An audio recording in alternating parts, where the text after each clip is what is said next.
Libro del profeta Malaquías. Ya viene el día del Señor, ardiente como un horno, y todos los soberbios y malvados serán como la paja. El día que viene los consumirá, dice el Señor de los ejércitos, hasta no dejarles ni raíz ni rama. Pero para ustedes, los que temen al Señor, brillará el sol de justicia, que les traerá la salvación en sus rayos. Palabra de Dios. Te alabamos.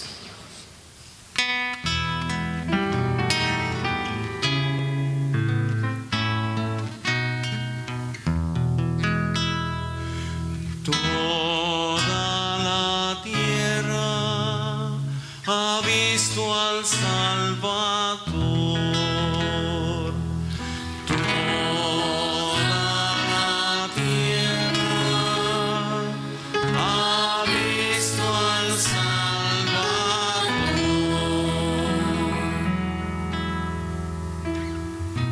Cantemos al Señor al son del arpa, aclamemos al son de los clarines, al Señor nuestro Rey. Toda la tierra ha visto al Salvador.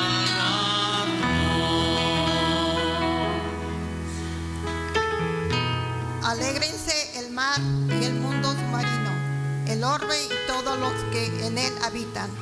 Que los ríos estallen en aplausos y las montañas salten de alegría. Toda la tierra ha visto al Salvador. Regocíjense todos ante el Señor, porque ya viene a gobernar el orbe. Justicia y rectitud serán las normas con las que rija a todas las naciones. Toda la tierra ha visto al Salvador.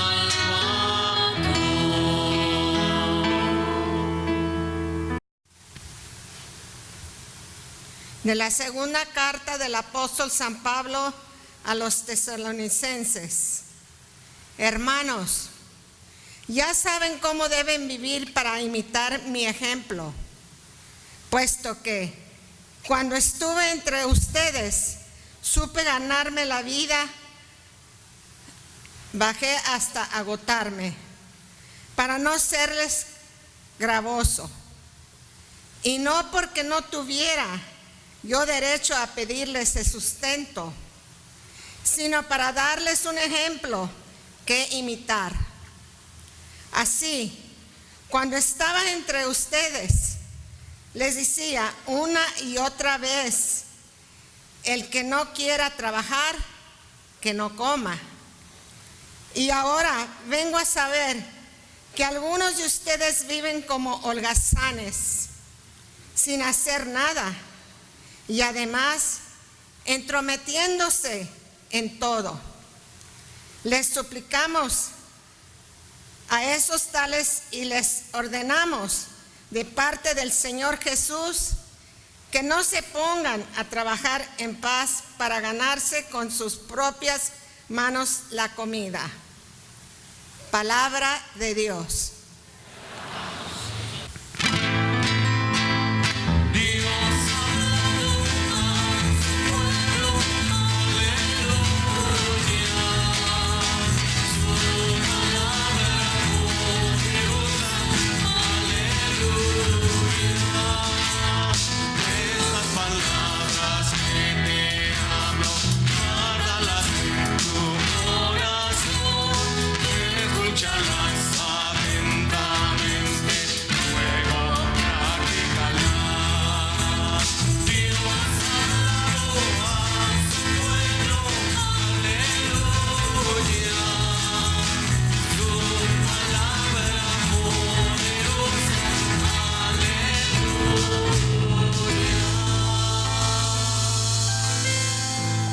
El Señor esté con ustedes. Y con tu espíritu. Lectura del Santo Evangelio según San Lucas. Gloria A ti, Señor. En aquel tiempo, como algunos ponderaban la solidez de la construcción del templo y la belleza de las ofrendas votivas que lo adornaban, Jesús dijo: días vendrán en que no quedará piedra sobre piedra de todo esto que están admirando, todo será destruido. Entonces le preguntaron: Maestro, ¿cuándo va a ocurrir esto y cuál será la señal de que ya está a punto de suceder? Él les respondió: cuídense de que nadie los engañe, porque muchos vendrán usurpando mi nombre y dirán: yo soy el Mesías.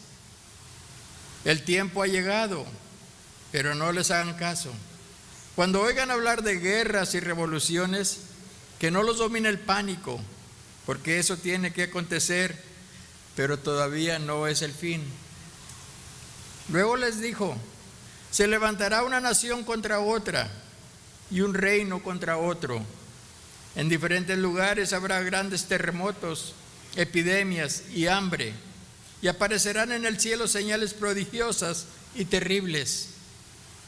Pero antes de todo esto, los perseguirán a ustedes y los apresarán, los llevarán a los tribunales y a la cárcel, y los harán comparecer ante reyes y gobernadores por causa mía.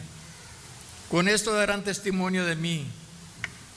Grábense bien que no tienen que preparar de antemano su defensa, porque yo les daré palabras sabias a las que no podrá resistir ni contradecir ningún adversario de ustedes.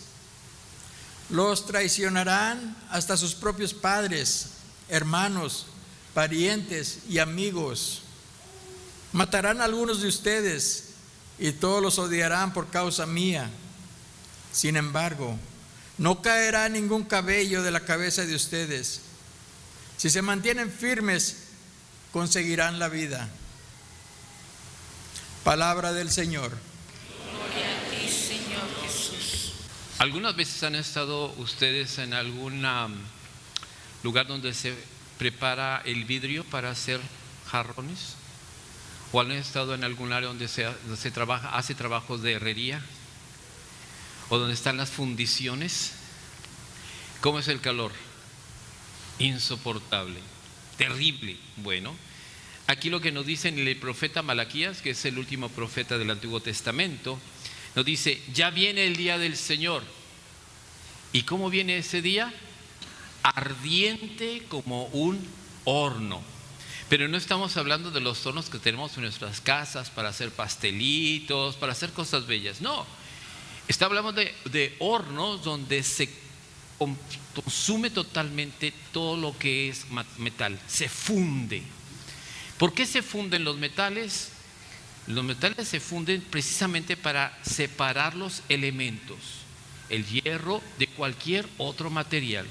Y así se separa el oro, la plata, el bronce, el estaño, el zinc, y se utiliza para diferentes cosas. En este caso, ¿verdad?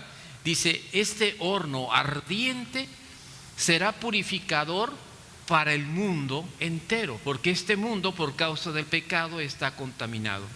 Pero el Señor ha prometido un cielo nuevo y una tierra nueva, y todo será purificado bajo el fuego. Nada más la naturaleza, sí, y también nosotros. El fuego de Dios viene para tomar a los suyos y purificarnos completamente para poder estar listos a entrar al reino de Dios. Pero que dice: de los soberbios y los malvados serán como ¿qué? Como paja. Los que trabajamos en el campo o que hemos estado algún tiempo, ya ven que se saca el trigo y se saca toda la semilla de trigo, y toda la pajita esa la ponemos a un lado. Cuando se junta, le vamos a quemar, porque sirve otra vez como composto para otras cosas, pero no tiene ninguna utilidad de alimenticia. Es lo mismo que nos presenta aquí la palabra de Dios. La persona soberbia y malvada está llena de sí misma y está vacío totalmente de Dios. Por eso el Señor dice que a los soberbios los aparta. Es más, no es que Dios los aparta, esas mismas personas se apartan de Dios, porque Dios es la humildad misma. Dios es la santidad misma. Dios es la simplicidad misma. Pero el orgulloso, el malvado, viene a complicarse totalmente porque se cree gran cosa y no es nada. Pero dice ahí, ¿verdad?, que ese día, esos soberbios, todo eso quedará quemado y no quedará raíz de nada. Y entonces el Señor brillará como el sol de justicia. En otro de los profetas habla que será su radiación como de 7 veces más poderosa que el sol. Y eso nos muestra, ¿verdad?, que Él traerá la sanación y la salvación a través de los rayos de su divina misericordia a todos aquellos que confiaron en Él. Esa es la promesa en el Antiguo Testamento. En el Evangelio nos encontramos con Jesús diciendo claramente algo que perturbó a los apóstoles. Los judíos se sentían muy orgullosos de su templo. Ese templo se había tardado 46 años de ser reconstruido. Sí, Herodes el Grande lo reconstruyó, lo terminó, y como quedó hermosísimo. Dice que había ahí ofrendas votivas. Si ustedes han ido a las iglesias en sus pueblos, en sus parroquias allá en México, yo he ido a la iglesia de Nuestra Señora de San Juan de los Lagos o Nuestra Señora de Guadalupe, y hay adornos votivos, corazones de oro o de plata, brazos, piernas, de personas que han sido sanadas del corazón, y van llevando cositas de esas y van llenando los altares arriba, hermosísimos. Dice, oye, ¿quién es esto? No, pues todos los milagritos que le atribuyen por la intercesión de María Santísima, o el milagro atribuido por la intercesión de San Francisco. Y tenemos ofrendas votivas. En la antigüedad pues eran de oro, de plata, ahorita ya no sé de qué sean, pero ahí están. También los judíos hacían eso, llevaban sus ofrendas de acción de gracias. Y entonces imagínense cómo se veía de hermosísimo ese templo tan grandioso, uno de los más hermosos de la antigüedad. Y sin embargo dicen, mira Señor, qué hermosura. ¿Y qué dice Jesús? Días vendrán en que no quedará piedra sobre piedra de todo esto que están admirando ahora. Todo será destruido. Todo será destruido.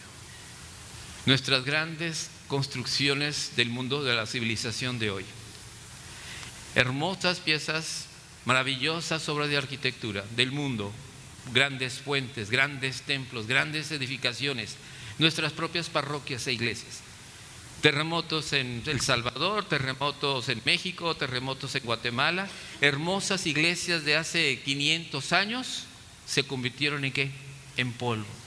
Las hemos tratado de reconstruir, pero ya no son las mismas. Pero algún día todo eso será destruido. ¿Pero por qué? Simplemente porque es obra del hombre. Dios establecerá su trono sagrado en medio de la humanidad. Dios mismo será el templo de nosotros. Ya no será de piedra. Ahora será Dios habitando entre nosotros.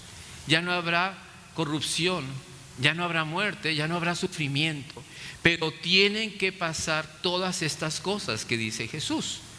Dice, ¿cuándo va a ocurrir esto? Ya se preocupan los apóstoles. Señor, ¿cómo va a suceder esto? Pues explícame.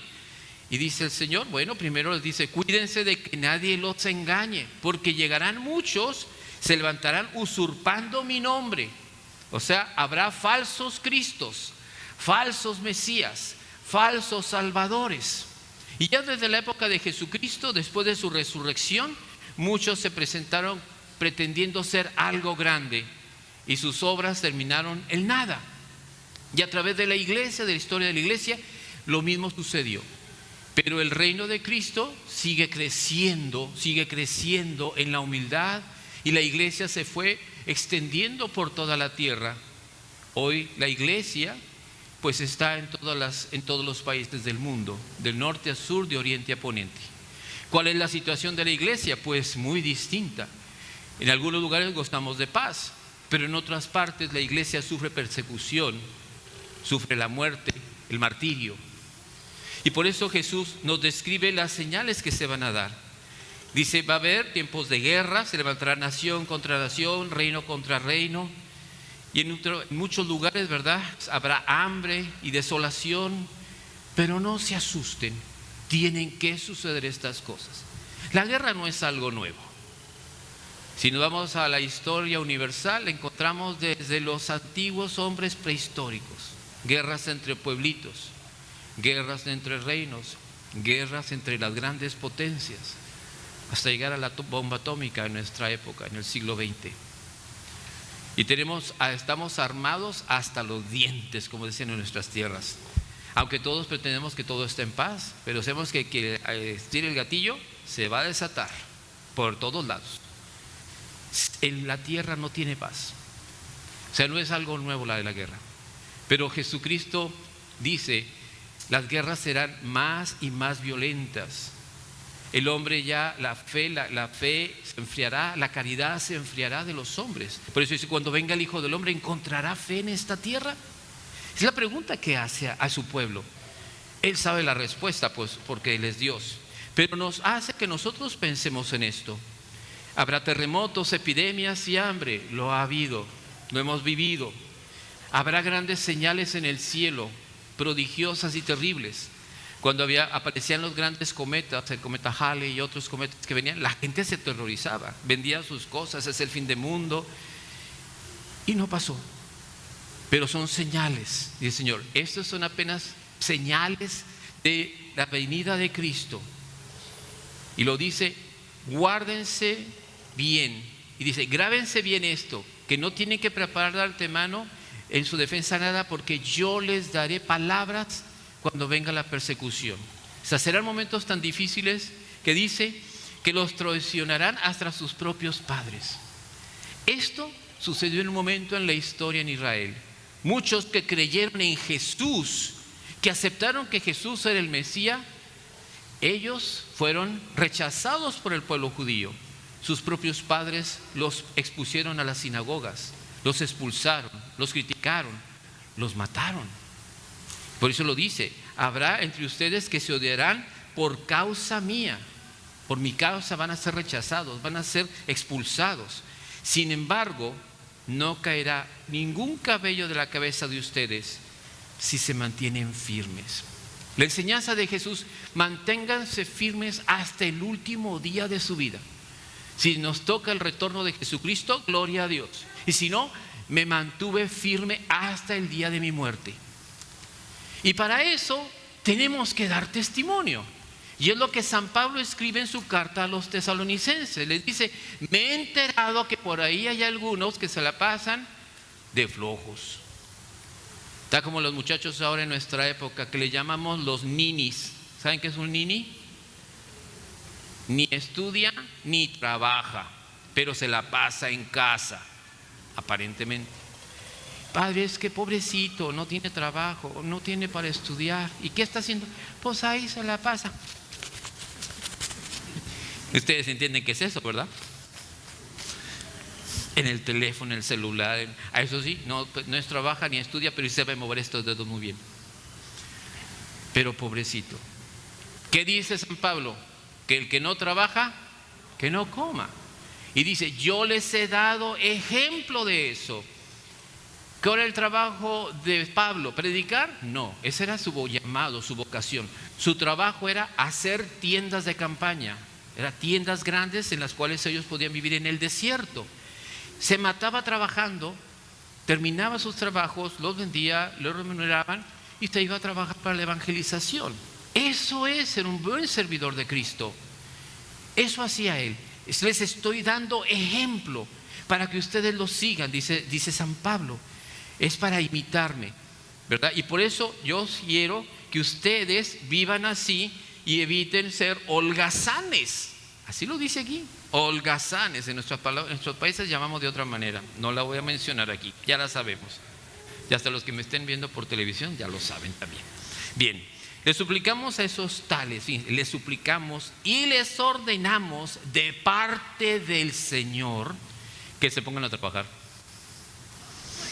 O sea, no es un consejo, es una orden por parte de nuestro Señor Jesucristo. Hey, ponte a trabajar. Mamá, es que no, el Señor dice que te pongas a trabajar. Vamos a orar para que te encuentres un trabajo, o vamos a orar para que te pongas a estudiar y termines tu carrera. Una de dos, pero no te quiero de nini. ¿Sí? Y eso es para cada uno de nosotros. Todos debemos dar testimonio del verdadero nombre de cristianos. Aquel que dice, no, yo me voy a predicar la palabra. ¿Y de qué vas a vivir? De predicar la palabra. Mira qué lindo. Para nada. Uno aquí como sacerdote te matas 7, 8 años en los estudios. ¿Para qué? Para estar ayudando en las confesiones, celebrando las misas, visitar personas, bautizar, dar consejos, estar al tanto de las gentes, hacer oraciones de liberación. Espero que no me toquen hacer exorcismos. Todo lo que sea necesario, que te preparaste y lo estás haciendo. Tienes que llevar ese trabajo a los demás para que la gente crezca en la fe, crezca en la formación y sean cristianos maduros. Este es mi trabajo. Y si no trabaja, padre, pues díganmelo. Oiga, padre, muévase. Si no, se van a bajar las ofrendas. ¿Sí? Es justo, es justo. Entonces, tenemos todos nosotros que dar testimonio. El sacerdote, el laico, el religioso, la religiosa. Todos debemos estar bien metidos, no solamente en nuestra vocación cristiana, que es la santidad, porque sin santidad no veremos a Dios, sino también en nuestro trabajo para ganarnos nuestro sustento diario. Aprendimos, ya saben que el del plato a la boca, así es que hay que practicar en el nombre del Padre, y del Hijo, y del Espíritu Santo. Amén. Santo eres en verdad, Señor, fuente de toda santidad. Por eso te pedimos que santifiques estos dones con la efusión de tu Espíritu, de manera que se conviertan para nosotros en el cuerpo y la sangre de Jesucristo nuestro Señor, el cual, cuando iba a ser entregado a su pasión voluntariamente aceptada, tomó pan, dándote gracias, lo partió y lo dio a sus discípulos, diciendo: tomen y coman todos de él, porque esto es mi cuerpo que será entregado por ustedes.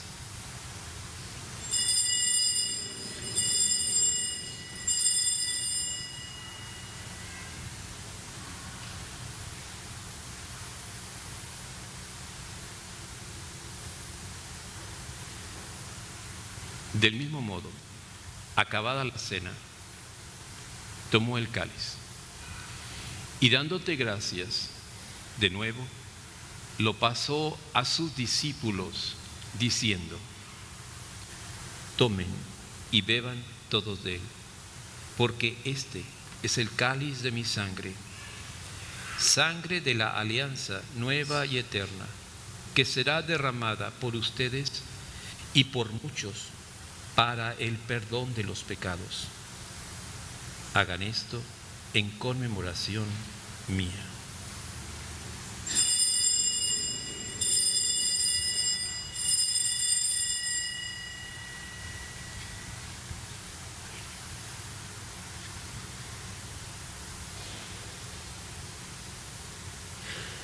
Este es el sacramento de nuestra fe.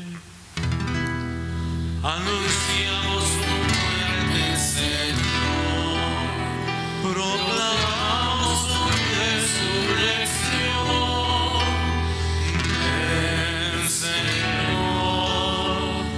Ven, Señor, Jesús. Así pues, Padre, al celebrar ahora el memorial de la muerte y resurrección de tu Hijo, te ofrecemos el pan de vida y el cáliz de salvación, y te damos gracias porque nos haces dignos de servirte en tu presencia. Te pedimos humildemente que el Espíritu Santo congregue en la unidad a cuantos participamos del cuerpo y la sangre de Cristo. Acuérdate, Señor, de tu iglesia extendida por toda la tierra, y con el Papa Francisco, con nuestro obispo Daniel y nuestro obispo auxiliar George, y todos los pastores que cuidan de tu pueblo, llévala a su perfección por la caridad. Recuerda a tus hijos María Velázquez y Epigmenio Lugo, a quienes llamaste de este mundo a tu presencia. Concédeles que, así como han compartido ya la muerte de Jesucristo, compartan también con él la gloria de la resurrección. También acuérdate de nuestros hermanos que se durmieron en la esperanza de la resurrección y de todos los que han muerto en tu misericordia. Admítelos a contemplar la luz de tu rostro. Ten misericordia de todos nosotros y así, con María, la Virgen Madre de Dios, su esposo San José, los apóstoles y cuantos vivieron en tu amistad a través de los tiempos, merezcamos por tu Hijo Jesucristo compartir la vida eterna y cantar tus alabanzas. Por Cristo, con Él y en Él, a ti Dios Padre Omnipotente, en la unidad del Espíritu Santo, todo honor y toda gloria, por los siglos de los siglos. La